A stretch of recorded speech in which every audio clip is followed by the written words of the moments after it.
Muy buenos días. Son las 6 de la mañana de este viernes 26 de julio de 2013. Esta es la hora de la verdad que se transmite por Radio Red de RCN y estos son temas y asuntos que trataremos con ustedes en las próximas horas.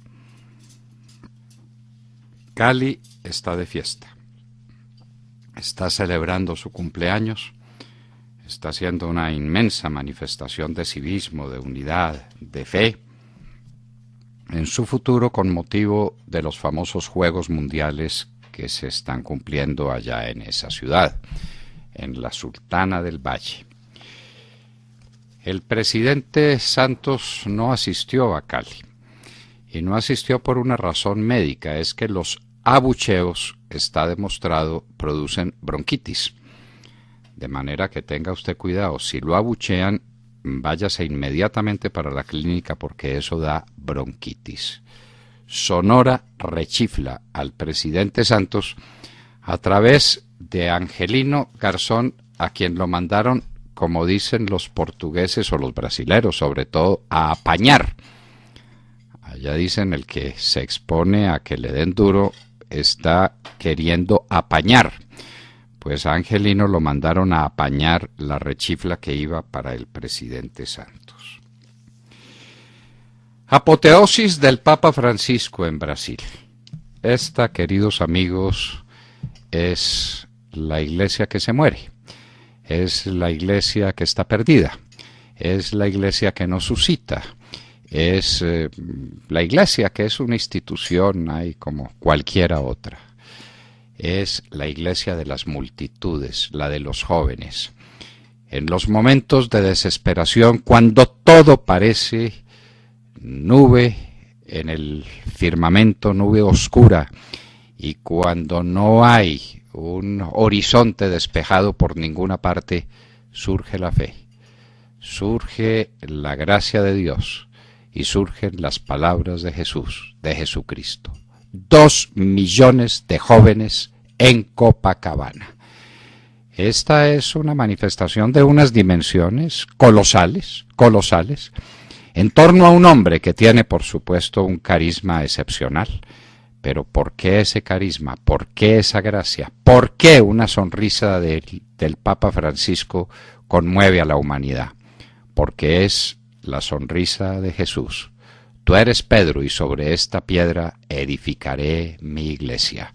La apoteosis del Papa es la apoteosis de la fe, es la apoteosis de Jesucristo que a través de este hombre maravilloso, providencial, se expresa ante los jóvenes del mundo. Ya cuando termine este gobierno, el presidente Santos nos sale con otro ministerio, el Ministerio de Seguridad Ciudadana.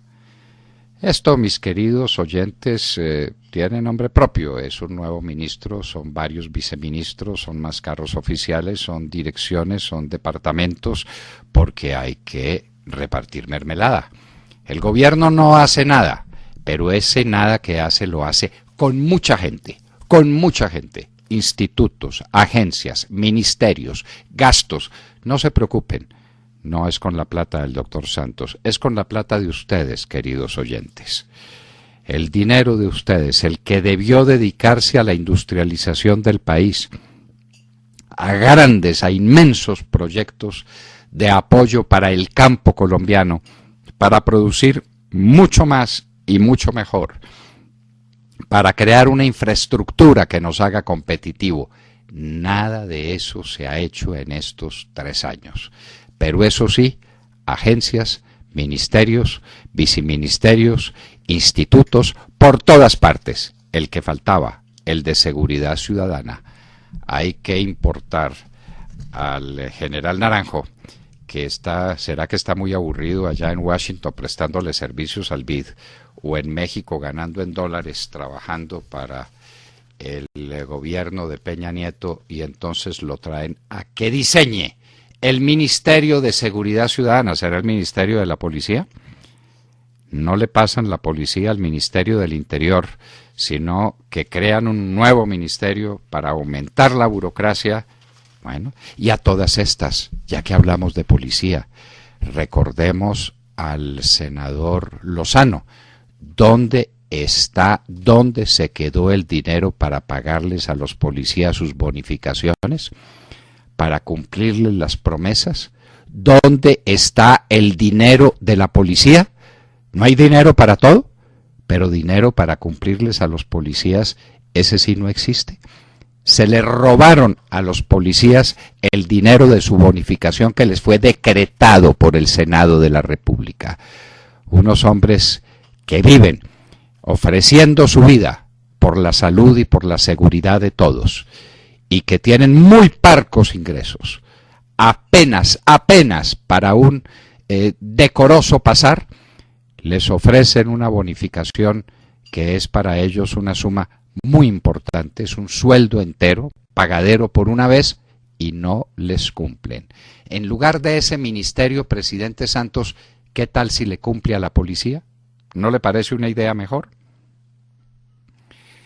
La U de Uribe toma la bandera de la reelección de Santos. Todos reunidos en Paipa. ¡Qué maravilla! Encabezados por el doctor Iragorri. Qué pena ver al doctor Iragorri en las que está todo detrás de la carrera política de su hijo. Uno por un hijo hace cualquier cosa, hasta se traiciona. ¿Usted recuerda, doctor Iragorri, los tiempos de su uribismo? ¿Usted recuerda cómo estaba con nosotros en esas grandes campañas por rescatar al país en el gobierno del presidente Uribe? Yo lo comprendo, senador. Algunos por sus hijos hasta se traicionan. La Dignidad Cafetera y el gobierno se reunieron en Pitalito. Allá estuvo el señor ministro de Agricultura, el doctor Estupiñán, para tratar de calmar a los cafeteros y para llegar a un acuerdo con ellos. Se rompieron las conversaciones. No hay acuerdo. Todo apunta al paro de agosto. Ayer se produjo la gran audiencia en la Corte Constitucional para discutir el marco para la paz. Y apareció el presidente Santos con un discurso que les quiero decir en qué consiste. Es declarar el empate entre las FARC y el ejército. Ambas instituciones han violado los derechos humanos. Ambas instituciones han cometido crímenes atroces. Ambas instituciones le deben pedir perdón a la nación por sus crímenes. Luego declaró el empate. El Estado colombiano, a través de su ejército, ha cometido tantas iniquidades como las de las FARC, o poco más o poco menos, es cuestión de número, pero son igualmente criminales las dos instituciones. Luego hagamos la paz, empate. El ejército puede estar en sus cuarteles y las FARC que venga a hacer política y que venga a mandarnos a todos. El presidente Santos, que lo traiciona todo, traiciona también a las fuerzas militares de las cuales comandante en jefe. Él dice qué dolor, qué pena. En mi gobierno nada de eso pasó, claro, pero en los gobiernos anteriores sí, y me tocó recibir de herencia el comando de unas fuerzas militares corruptas, criminales, asesinas, que en mayor o menor medida se equiparan con las FARC, de manera que quedamos empatados. El partido queda 1-1, no se resuelve ni por penaltis, y entonces que quedemos todos juntos.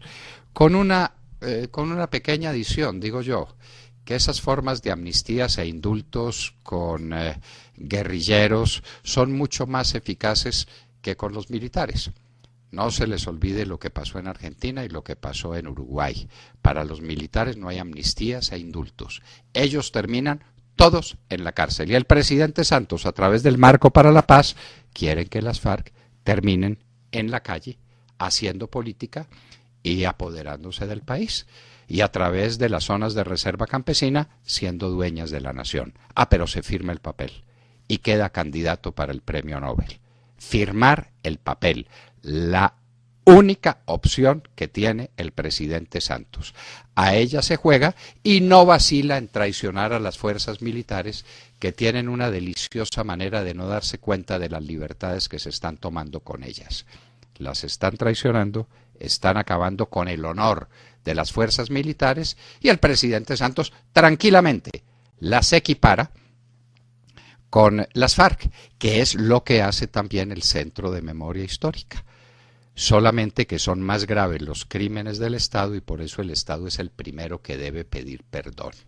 De manera que vamos a hacer la paz sobre la base de que el gran criminal, que es el Estado, es decir, todos nosotros, queridos oyentes, todos nosotros que nos hemos dado un ejército de criminales, le debemos pedir perdón al señor Marcos Calarcá y a Granda y a todos estos angelitos que están allá en La Habana y a los que están aquí. Hay que llamar al paisa que salga de la comandancia del grupo terrorista que tiene para traerlo a Bogotá y para ofrecerle nuestras disculpas. Y a Catatumbo y a Gómez y a todos ellos que dejen un momento sus actividades de narcotráfico y que vengan a Bogotá porque les queremos pedir perdón.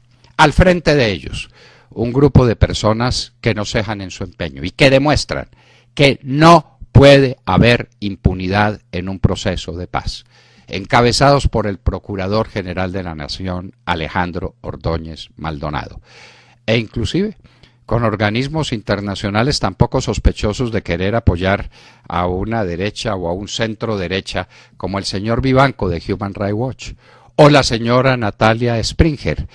Todos estuvieron de acuerdo en que no puede haber impunidad, enfrentados al fiscal que está desesperado por hacer la impunidad. No se les olvide que el señor fiscal es gran contratista del gobierno colombiano. Eso se llama, en el fondo, lealtad contractual. Fue lo que se demostró ayer en la audiencia en la Corte Constitucional, donde, repito, el presidente Santos declaró el empate entre unas instituciones o grupos o como se les quiera llamar, de insurgentes que cometen tantos delitos como unos grupos uniformados, las fuerzas militares, que también cometen los mismos delitos. El Banco de Bogotá va a hacer una emisión de acciones por $500 millones, un gran aumento de capital. Se dice que es para expandirse y para respaldar patrimonialmente y por la vía del capital las grandes inversiones que está haciendo en Centroamérica. Un conductor irresponsable, la causa de la tragedia en Santiago de Compostela, y que hacía alarde de ir a velocidades superiores a las que permitían las leyes y que inclusive decía a través de las redes sociales que se estaba temiendo una sanción. La pregunta es elemental y obvia. ¿Por qué le permitieron a ese salvaje que siguiera conduciendo trenes? Ahí está el resultado. La peor tragedia ferroviaria de España. Los Estados Unidos, a través del Senado de la República, quieren anunciar sanciones para el país que reciba a Snowden en asilo. Eso juega con Rusia, pero juega también con Nicaragua, con Venezuela o con Bolivia, que han dicho que recibirían a Snowden. Eso sí es recibir un confite envenenado. Ayer en Irak, 28 muertos. La ración de muertos. Aquí llevamos más o menos la cuenta. Todos los días 50, 18, 30 muertos en Irak, el país de la paz. Y en Siria, ya las Naciones Unidas llegaron a la cifra de 100.000 muertos. ¿Y cuántos desplazados, por Dios? ¿Cuántas familias han tenido que abandonar sus hogares? Y el mundo impotente. Nadie es capaz de hacer nada por rescatar del dolor y de la muerte a toda esa nación vapuleada, acorralada, maltratada por Bashar al-Assad. Ese es el mundo del derecho internacional, para que lo tengamos presente. En Túnez hay protestas por el asesinato del líder de la oposición, Mohamed Brani. Allá también se cuecen habas. Y volvamos un momento a Colombia. Le hacen un escándalo al superintendente de Sociedades, Luis Guillermo Vélez, porque es amigo íntimo de los directivos de Interbolsa. ¿Quién le hace el escándalo? Los directivos de Interbolsa.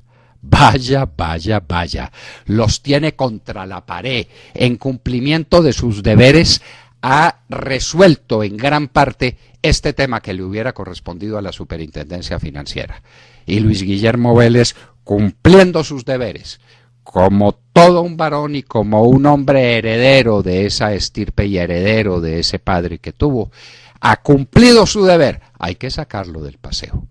Y lo sacan del paseo de la manera más curiosa. Los amigos íntimos dicen que por ser su amigo íntimo no debe seguir tratando el tema de Interbolsa. Vaya inconsecuencia, vaya locura. La recusación, los impedimentos y las recusaciones las hace un tercero para denunciar que el funcionario puede estar en connivencia con un amigo íntimo, pero que sea el amigo íntimo el que denuncia al amigo íntimo, lo que demuestra es que el amigo íntimo no lo es y que al contrario, en cumplimiento de sus deberes, los tiene acorralados, como es el caso de Luis Guillermo Vélez con los directivos de Interbolsa. Y cae la construcción en Bogotá, una caída monumental, dramática. Y la construcción en Bogotá es un trozo sustancial de la construcción en todo el país. ¿Qué está creciendo en Colombia? La industria a pique, las pymes a pique, el campo a pique, la construcción a pique. Por Dios, ¿para dónde vamos? ¿Para dónde vamos? ¿A dónde nos lleva este gobierno derrochón, improvidente, inepto? Y en Hoy en la Historia seguiremos nuestro capítulo de ayer, el Frente Nacional. Lo proponíamos a propósito del famoso estudio del Centro de la Memoria Histórica, que paga el gobierno nacional con los recursos de todos para ofrecernos, como si fuera la Vulgata, una interpretación de la historia netamente comunista. En ese estudio el comunismo internacional no tuvo nada que ver en la trágica historia de la violencia colombiana, ni en el 9 de abril de 1948, ni en el armamento y el adiestramiento de los grupos guerrilleros, en nada. Los Castro no existen para el Centro de la Memoria Histórica. Y por supuesto, la tesis del doctor Santos. El ejército de Colombia es tan culpable como las FARC. Luego, como tenemos dos instituciones culpables, hagamos la paz, démonos un abrazo, que el ejército le pida perdón a las FARC, a ver si de pronto Timochenko acepta pedirle perdón al ejército y al pueblo de Colombia. Tal vez nos haga ese gran favor. De todo esto y de mucho más hablaremos con ustedes en las próximas horas, en la hora de la verdad.